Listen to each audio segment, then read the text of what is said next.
Bonjour Christophe Dansette. Bonjour Pauline. Il évoquera avec le président Xi Jinping qu'il doit rencontrer demain jeudi une question devenue brûlante et dont se saisit la Commission européenne qui présente tout à l'heure un nouveau plan pour réduire sa dépendance aux matières premières critiques, essentielles pour nos voitures, nos batteries, nos téléphones, nos ordinateurs et j'en passe. Oui, cette dépendance, surtout donc à la Chine, elle est devenue un vrai risque, tant cette dépendance, elle est quasi totale, on va le voir en chiffres. Prenez les terres rares, on en parlait, 91% des métaux terres rares raffinés que nous utilisons, eh bien, ils viennent de Chine. Le gallium, 98% en provenance de Chine. Le graphite, 96% chinois.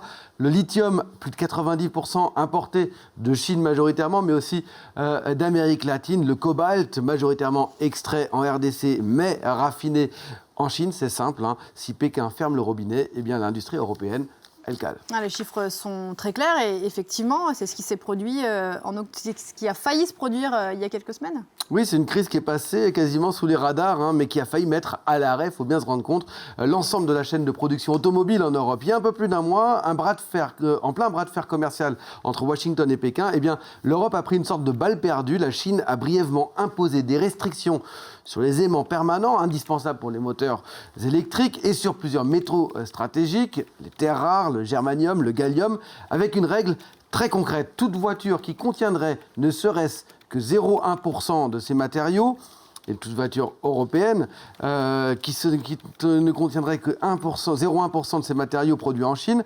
devrait avoir le feu vert de Pékin pour l'exporter, même prenons une voiture qui partirait d'Allemagne en France, ce serait le cas. Eh bien, à cela se sont ajoutées des demandes de contrepartie de la part de fournisseurs chinois, par exemple les plans d'usine, des listes de clients, un véritable chantage à la matière première, me confiait une source européenne. Ces restrictions, elles ont assez vite été suspendues à la faveur d'un accord entre Donald Trump et Xi Jinping, mais elles pourraient revenir dans un an parce que la suspension, elle n'est que d'un an.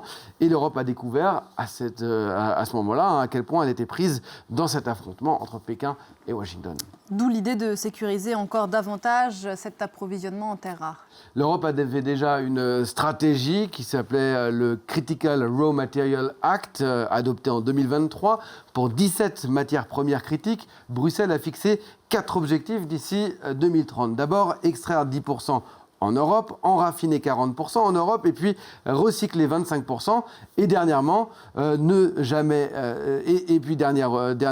dernière règle, ne jamais dépendre à plus de 65% d'un seul pays tiers. Pour y parvenir, l'Union européenne a labellisé 47 projets dits stratégiques européens sur des mines, des usines de raffinage ou encore des centres de recyclage qui, on voit sur cette carte, sont un peu partout présents sur le continent européen avec une procédure accélérée pour obtenir des permis d'exploitation. Et aujourd'hui, on en est où ?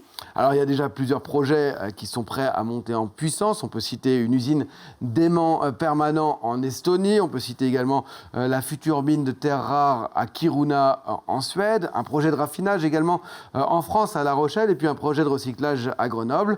Parfois, tenez-vous bien, une seule mine peut suffire à couvrir 100% de la demande européenne d'un métal. C'est le cas pour le projet estonien que le commissaire européen en charge du dossier, Stéphane Séjourné, va visiter demain. Bruxelles a également lancé un deuxième appel à projet avec des résultats qui seront attendus au mois de janvier et multiplie les accords internationaux. C'était le cas il y a quelques jours, il y a une dizaine de jours avec l'Afrique du Sud en plein G20. Ce sera le cas bientôt avec le Brésil ou encore avec l'Australie. Et donc, quel sera ce plan annoncé par Bruxelles tout à l'heure ? Alors, Bruxelles va annoncer la création d'un centre européen des matières premières. Selon mes informations, il s'agit d'un dispositif inspiré du Japon qui permettrait de surveiller en temps réel les besoins industriels, de faire des achats groupés et puis de créer des stocks stratégiques communs, un peu comme on l'avait fait avec les vaccins pendant le Covid. D'autres annonces sont attendues, des financements supplémentaires. On connaîtra les montants lors de la conférence de presse, ce sera vers 13h heure de Bruxelles, ainsi qu'un durcissement des règles d'export sur les déchets contenant des terres rares, puisque aujourd'hui, ces déchets, ils sont envoyés en Chine et puis ils nous reviennent, mais on les achète au plus fort depuis la Chine. Mais est-ce que ça va suffire ?